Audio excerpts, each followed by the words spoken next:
saving our economy. What's next? On Wall Street, here's David Asman.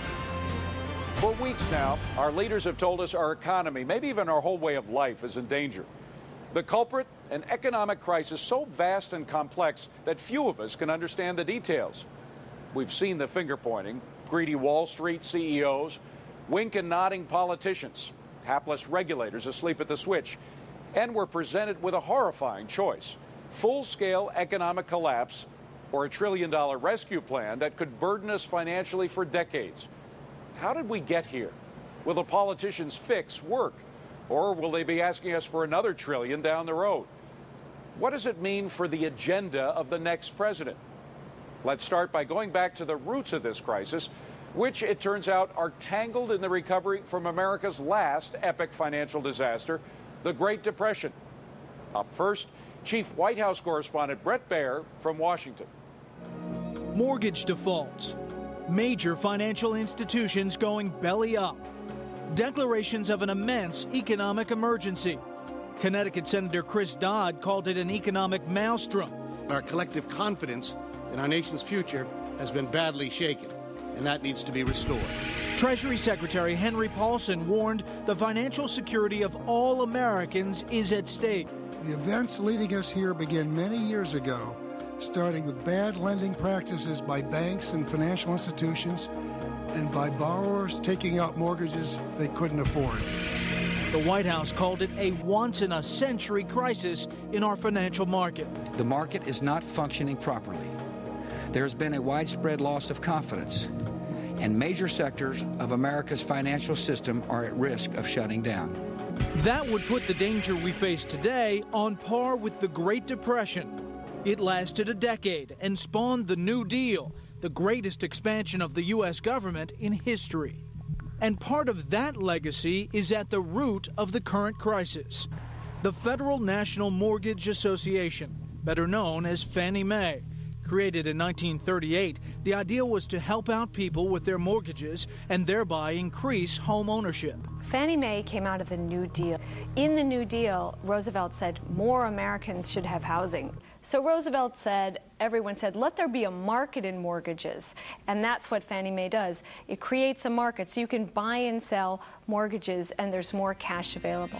In 1968, Lyndon Johnson and a Democratic Congress were in the midst of another huge expansion of the federal government, the array of new social programs known as the Great Society. In that year, LBJ privatized Fannie Mae. Lyndon Johnson spun it off. He said, we don't want this in the budget. We don't want it to show. And he said, this can thrive as a private company.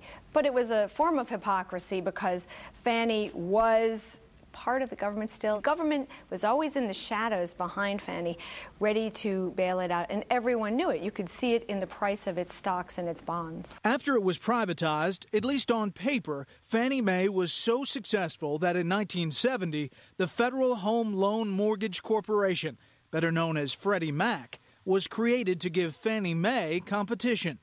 I was the general counsel of the Treasury between 1981 and 1985, and Fannie Mae was growing at that time, and one could see even then that this was going to be a big problem. Peter Wallison is now an expert on banking, insurance, and Wall Street regulation at the American Enterprise Institute. When we have these organizations that are backed by the U.S. government, they will take risks that no other organization can take. And the risks kept rising over the years, in part because the federal government wanted it that way. In particular, there was the Community Reinvestment Act, or CRA, passed in 1977 during Jimmy Carter's first year in office. The law increased oversight of financial institutions to ensure that they were giving credit to low-income families so that more people would have the chance to own homes. We want to have everyone be able to buy a house anywhere. We're going to lend to people of all colors. Nothing wrong with that. We're going to make sure those banks do it and they don't discriminate. But the law went overboard. Institutions made loans they probably didn't want to make because they couldn't seem racist. You might not be allowed to do things you were going to do regular course of business, such as merge with another bank. It empowered these community groups who would then bully the banks. Acorn bullied the banks. Indeed, ACORN, the Associations of Community Organizers for Reform Now, would before long come up with a new tactic, challenging a thrift merger in Illinois, claiming they didn't make the kind of loans that ACORN felt were required under the CRA. The bank complained such loans would be financially irresponsible. A young community organizer named Barack Obama worked closely with the ACORN activists behind the new strategy.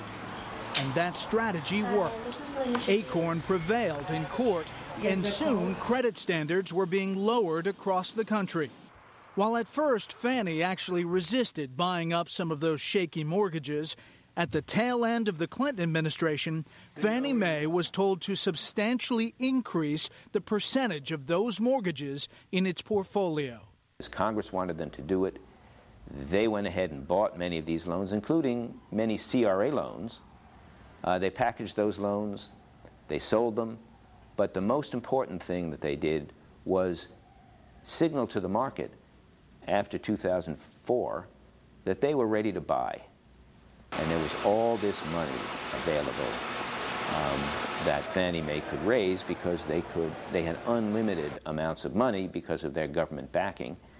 And all this money was available then if you could find subprime debt, subprime mortgages, and sell them to Fannie Mae. Supporting affordable housing just sounded too good to pass up. There was little resistance. In communities like this one in Washington, D.C., tens of millions of dollars poured in with the backing of the federal government. Real estate developers were thrilled. So were mortgage lenders, who were now collecting more fees from new homeowners who could have never qualified for loans under traditional lending standards.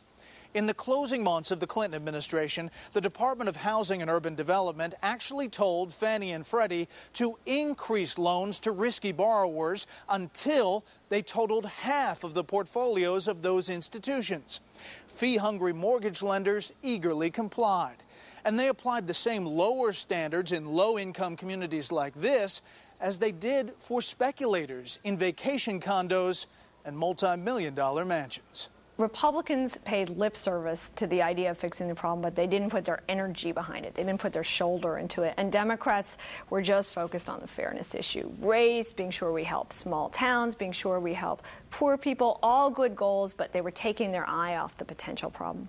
I'm afraid the Democrats are a lot more culpable than the Republicans. The Democrats, Barney Frank, Chuck Schumer, have been the key supporters of Fannie Mae and Freddie Mac for many, many years.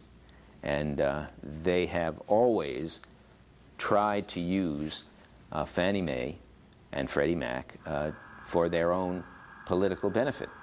We should have seen this coming. 6 times between the Civil War and World War II, mortgage securitization schemes in the United States blew up. So we've been here before. We've been here 6 times before for precisely the same reasons. With this train wreck so predictable, why didn't anybody stop it? Some did try.